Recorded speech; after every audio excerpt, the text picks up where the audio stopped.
They hate us. We're gonna start with Chelsea Football Club. I've got to get it in there. I have to say that.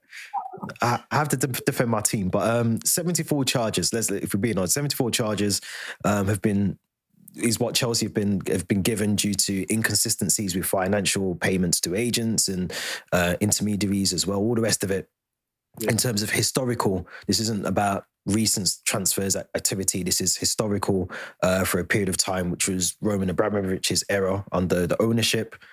It includes players like Samuel Eto'o, potentially Mohamed Salah, Eden Hazard, Willian, Fernando Torres. So we're talking about that era of Chelsea.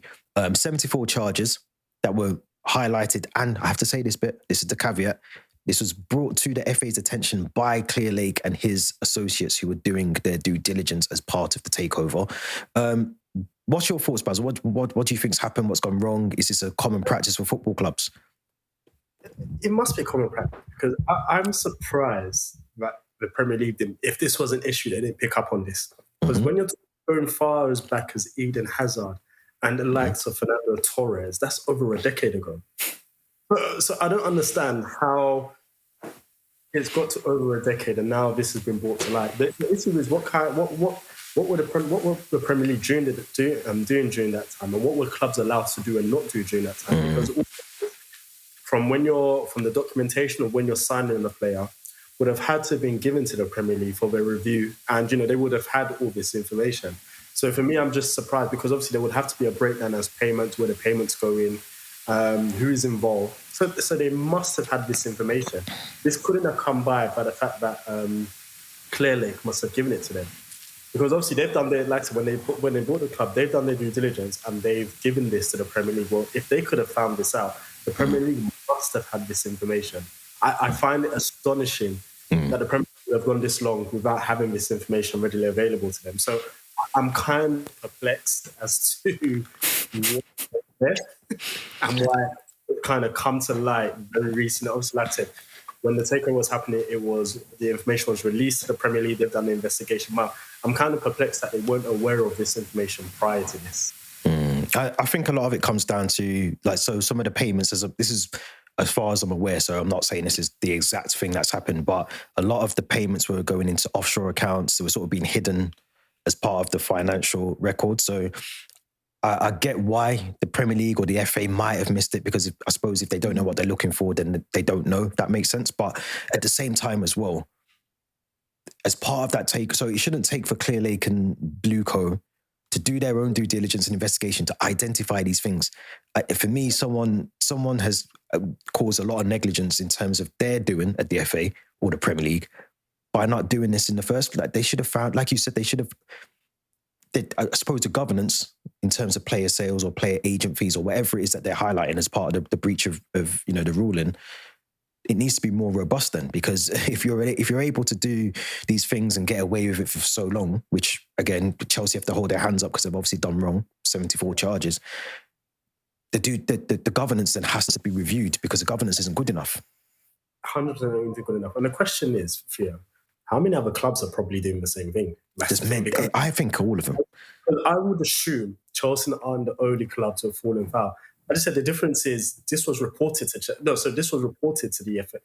Premier League because a takeover was happening. So that tells you that the Premier League went on top of this in the first place. So it lets you show how many clubs have done exactly the same kind of things that Chelsea have been accused of, but the information hasn't come to light because no one's been taken over. Yeah. Or even if they're being taken over, no one's really and truly. How much due diligence are people going to do if they're just going to do the basic process of buying a club? Yeah, it's a strange one because I think. Yeah, I was going to say, obviously, this was a different situation because of how the club was taken away from Abramovich. Yeah. Where the funds was going to go, and obviously the government were involved in this, which is why this wasn't a straightforward takeover compared to how other clubs were taken over. Which is why I can probably understand why Clearlake did the level of due diligence that they did because of all the political ties involved with Chelsea Football Club because of Roman. I think that's what concerns me even more though is that so it goes. I mean, the club was sanctioned in 2022, March. They did an owners and directors test. So that's basically to see if there's no criminal ties to any of the new owners. The funding is clean. It's clean money. The third step is the government and the Premier League's approval of the sale. Now, at that point, the Premier League and the FA should have done a historical check on all the financial records, to make sure all the books were correct. And they clearly didn't do that. They didn't even look at the historical data. They looked at the now and present. And that's, for me, where the negligence comes in, because you have to, we're talking about £1 billion sale of it wasn't even a sale, it was a forced sale of a club. We're talking about billions of pounds. And as I said, it shouldn't take for Todd Bowley and his mates at the top to find out all this information, hand it to the FA, 2022, and then the FA, 3 years later, come out and say, actually, we're going to charge you 74 charges. So I think, for me, there's a lot of errors on both sides. I think there's errors that obviously from the previous regime at Chelsea and the FA, the Premier League. But one thing I did read is that Blueco or Clear Lake have set aside, I think they retained or they paid 100 million less for the club because they knew this was coming up, and they've retained a pot of money to deal with the situation. So I think your first point is potential settlement fee or fine. I think that will be the route that it will go down. It should be the route. I mean, you're talking about a club that have given them, or owners who have given the Premier League the information. So this isn't like the City case where City have been caught by the Premier League. This is the place where it's like, we've done our due diligence. Here's information. We are freely cooperating with you and handing you information. So I think it won't be anything more than a fine. I'll be very, very surprised if it's anything more than a fine because of the fact that the information was given to the Premier League by the owners of Chelsea Football Club, rather than the Premier League digging in and finding this information. But I think it would just be a huge fine. I'm very surprised points deduction or anything along those lines. Yeah, because I mean. Yeah, but I'll say this fine for you. I think most of the football ecosystem will probably be celebrating if points are deducted from Chelsea, because as you mentioned, Chelsea seem to be quite a hated club by a number of people. By everyone. I said it at the start of the pod. I agree with it. We are probably the most hated club, but I think you're right. I don't think obviously the other sanctions is points deduction, transfer ban, ultimately a relegation from the Premier League, but I don't see any of those things happen. And I think there was a fine that Chelsea had to pay. I think it was under the same, the reasons for it was basically because of the same thing that we're having to go through with the FA. But this was paid to UEFA. I think it was €8 million or £8 million was paid over recently to them. So I think this will be on the same path of that. I think it'll be a bigger fine because they want to show a bit of a presidency that you can't do these things. But I've got a question. Do you reckon other clubs, because you said, we said other clubs might be doing this. Do you think other clubs will think twice potentially about coming forward and owning up to it? 100%, depending on the size of the fine.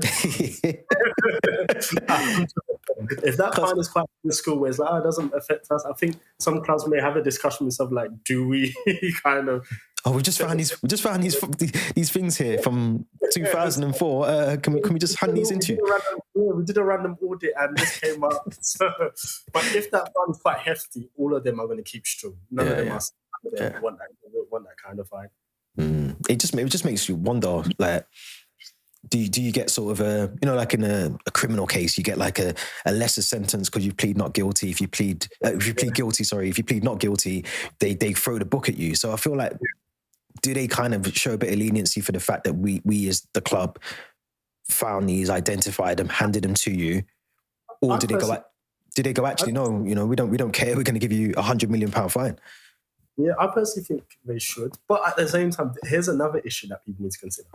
They still have the City case. So what they made was use Chelsea as a way to recoup or save face, just in case the City case doesn't go their way. Because then it's like, well, we've got one of them, at least.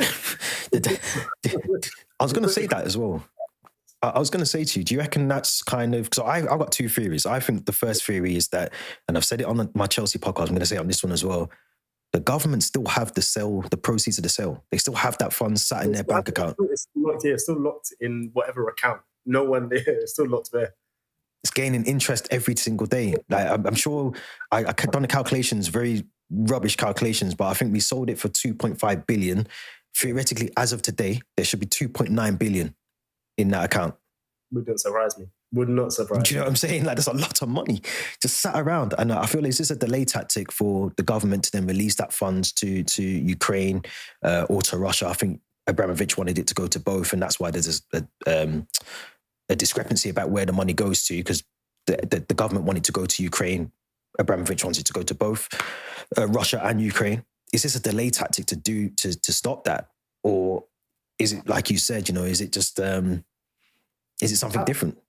I think it's a delay tactic. And generally, like I said, there's the ethics. I don't think it's right that the government should be involved in that kind of deal. Yes, they've sanctioned Russia, but generally, like Abramovich selling that club, I don't think the government should have a say as to, or be forcing people to say where their money should go. If you're going to freeze the assets until you come to a conclusion. But it shouldn't be, hey, we sanctioned you, you're forced to sell this club. The money's going to go here. And obviously, I know Abramovich said he wanted to go to Ukraine, but obviously, sometimes take his word as a pinch of salt. But the thing that they can't be then making decisions as to where that money, because it's really and truly, it's got nothing to do with them. So I think there's ethics around that. But hey, to be honest, legally, I think they obviously, like, they confiscate it. It's no longer his, theoretically. I think that's the way they get around it. Is it ain't your money anymore, mate? You get out of the country and go back to Russia, which is what they've done. They sanctioned him from coming to the club. He wasn't. I think the only time he got to really watch us was away days, if we were out of England and Champions League final, he was there, but. Any Stamford Bridge games, he wasn't even allowed to come and sit in the stand and watch. So I do think there's ulterior motives to it. But at the end of the day, Chelsea are wrong for even acting in that way in during that period of time. They must have known at some point this was going to come up. And to act in that way is stupid as a football club, because, it's unfortunate these players now, this manager, this ownership, and now having to pay the price of something that happened, historically, which I don't think is right, but it is what it is.